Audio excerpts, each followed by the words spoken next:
Ngayon naman ay magluluto ako ng siomai, ipa-fried ko. Ayan.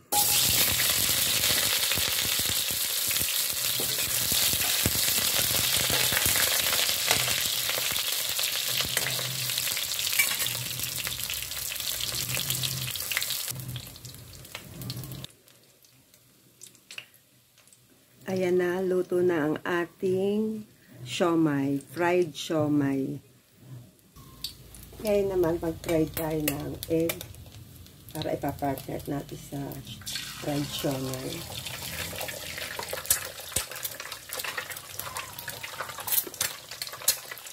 Lagyan natin ng salt.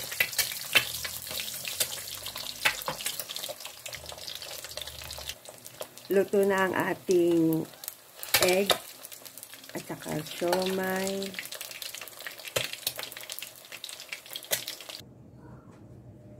Ayan na yung ating fried siomai at fried egg.